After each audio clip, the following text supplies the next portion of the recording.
Hi, this is Nathan Cole from natesviolin.com and the Nathan Cole School of Violin at ArtistWorks, and I'm here to show you today my technique for soft starts and smooth bow changes. Soft starts are particularly difficult at the frog and particularly difficult when you're trying to play really softly.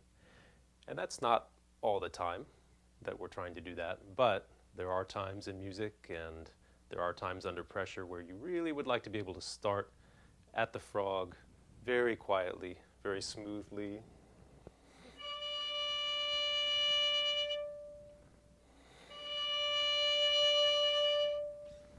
And depending on how much coffee you've had that day, how nervous you are, what the situation is, may not quite go so well. You may get what I call crunchy frog.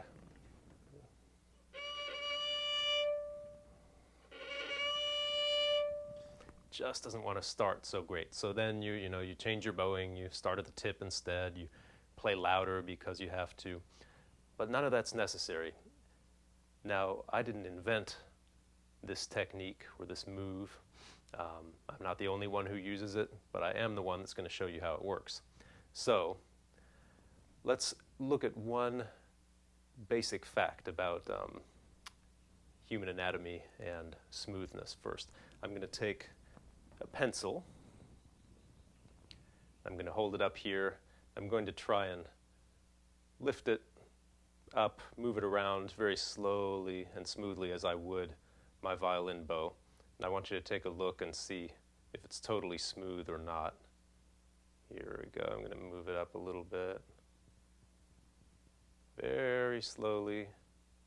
You can see, if you look at the tip of the pencil, I'm a professional. I've got a pretty steady hand, but nevertheless, you can see that thing moving around. Now, I'm going to take this 8-pound dumbbell. I'm going to do the same thing. I'd like you to take a look at that. Watch my hand. Watch the weight itself. Not only is this good exercise,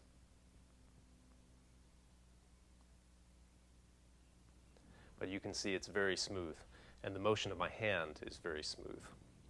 So, what this means is that moving bigger muscles, moving bigger and heavier objects, actually smoother than trying to do the same thing with little muscles and light objects.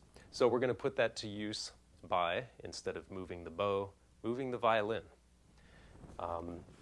You may know that when you're playing the violin, both arms can have freedom.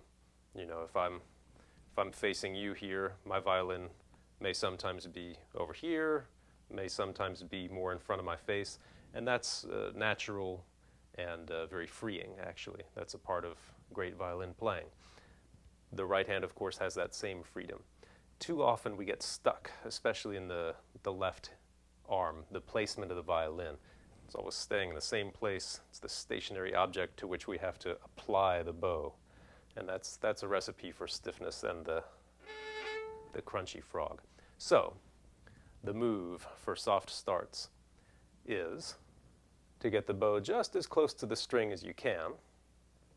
I'm going to hover just a millimeter or two over the string, and then I'm simply going to let the violin rise up to meet the hair of the bow. And when they meet, when I feel them meet, when I hear the sound start, then I move the bow as usual. The hair and the string will already be joined together as smoothly as possible. This is just like that weight that I was lifting up. So I get the bow set just above the string, and then let the violin rise up.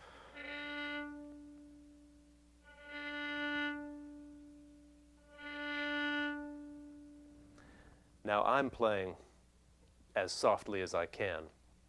As I said, that's a pretty rare occurrence. You're not going to have to do a triple P start at the frog really slowly too often. But what happens when you're doing some normal playing and you're under pressure? It's a performance, it's an audition, A normal bow can start to feel like that triple P bow, won't it? You may have seen the commercials for some social anxiety medication where they say what it is, and they show a normal situation, what it feels like, and all of a sudden there are monsters coming out and big chasms opening in the floor, flames shooting out. It's a little bit like that. What it is, maybe a normal bow. Under pressure, what it feels like is that really soft start. So this move is great to kind of have in your back pocket anytime that you're under pressure and you really need that smooth start. So once more, I'm just above the string, and then I let the violin rise up, and as soon as the hair and the string meet, I move the bow as normal. And I do this for bow changes too. Many people ask about bow changes at the frog, which can be notoriously tricky. And the same idea applies. There are some basic things you take care of first. Smooth bow changes happen when the sound at the end of one bow is the same as the sound at the beginning of the next.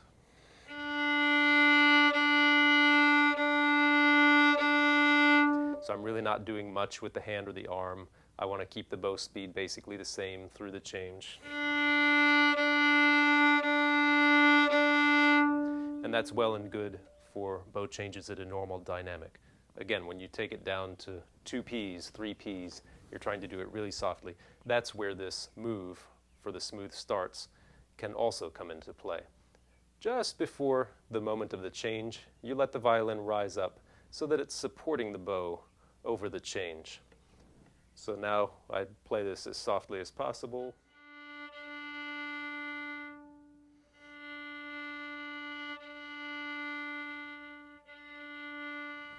And again, at a little more reasonable dynamic.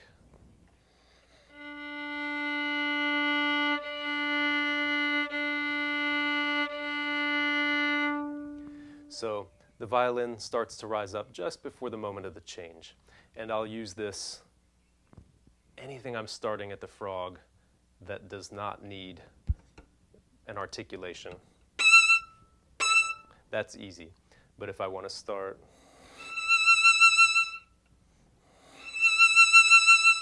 you'll almost always see my violin rise up ever so slightly. It's such a satisfying motion, the bow and the violin joining together like that. So, with this information and a little bit of practice joining those two together, and the new knowledge of physics too, moving the large and heavier objects, you won't have to worry about smooth starts and smooth changes at the frog again. Now, you know you can always work on these techniques, any aspects of your violin playing, any repertoire with me at the Nathan Cole School of Violin at Artist Works. So come check it out, nathancoleviolin.com, and hope to see you there soon. Thanks.